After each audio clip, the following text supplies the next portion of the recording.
Have you ever wondered what truly drives certain behaviors, especially those that lead to criminal acts? It's a question that often brings up complex feelings, and understandably so. But beneath the surface of actions we might struggle to comprehend, there often lies a profound story, a history that shapes an individual's path. Today, we're going to explore a deeply important aspect of criminal psychology: the undeniable link between an individual's trauma history and their involvement in criminal behavior. This isn't about excusing actions, but about understanding the intricate web of cause and effect, and ultimately finding pathways toward healing and prevention. Our journey into criminal psychology reveals a consistent and significant connection. It shows us how difficult, adverse experiences, especially early in life, don't just fade away. Instead, they can profoundly affect psychological development, how we manage our emotions, and even how we make decisions, all of which can unfortunately increase the likelihood of engaging in criminal acts later on. To truly grasp this connection, we need to understand what trauma really means in this context. Trauma isn't just a bad experience. It's defined as an event or series of events that are physically or emotionally harmful, or even life-threatening. These experiences leave lasting adverse effects on a person's well-being: mental, physical, social, and emotional.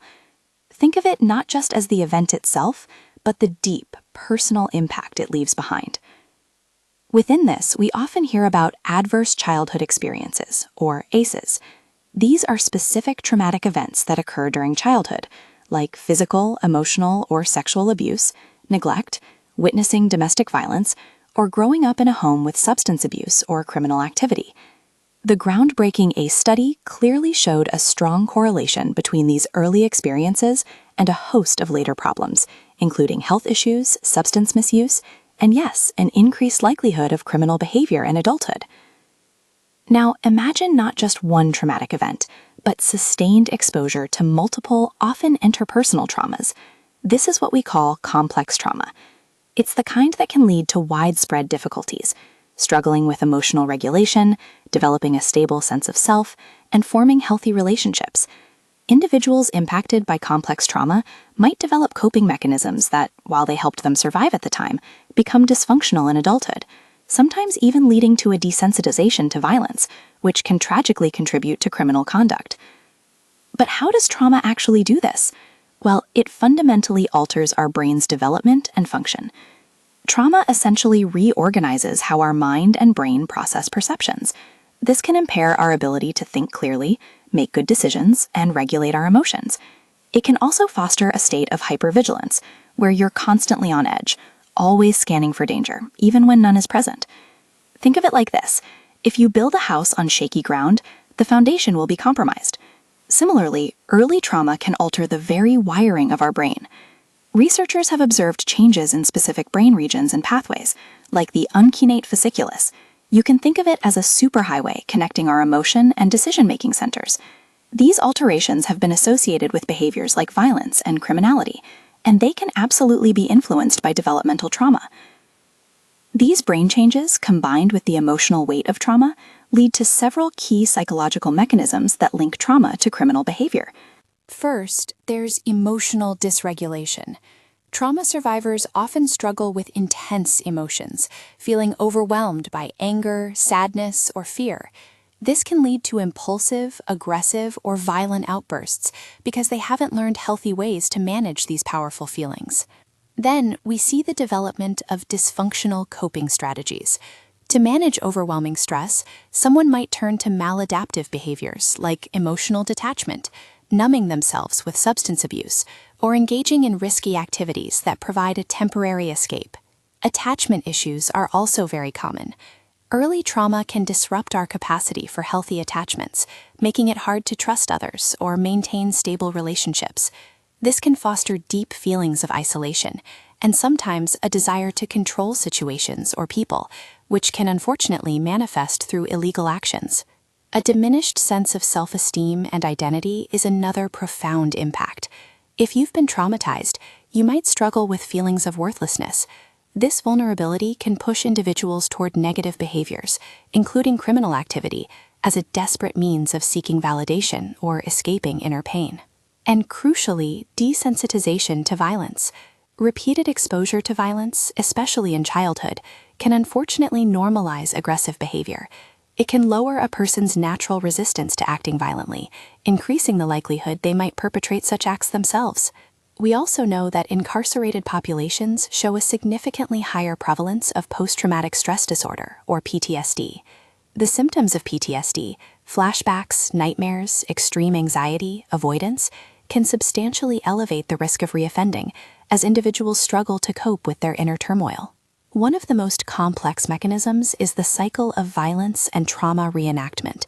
This refers to what some psychologists call a compulsion to repeat, where individuals unconsciously place themselves in situations or engage in behaviors that mirror aspects of their past trauma.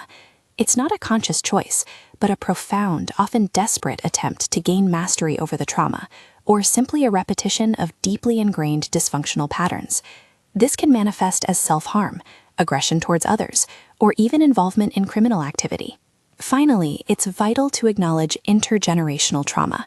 The effects of trauma are not always confined to one person. They can ripple across generations. Research shows that the children of parents who experienced ACEs have an increased risk of becoming involved in the criminal legal system themselves, illustrating an intergenerational transmission of risk. Many dedicated individuals and organizations have brought these insights to light. Pioneers like Kathy Spatz-Whittam conducted foundational research linking childhood victimization to later criminality.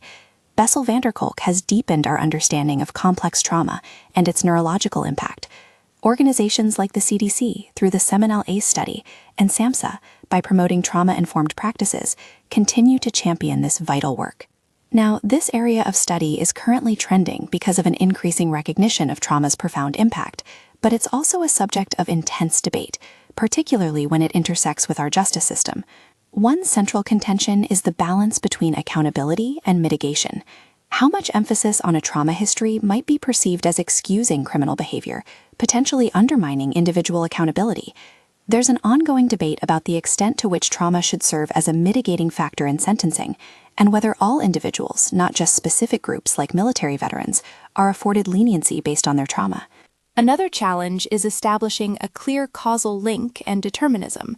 While we see strong correlations, trauma is viewed as a significant risk factor, not a sole direct cause of criminality.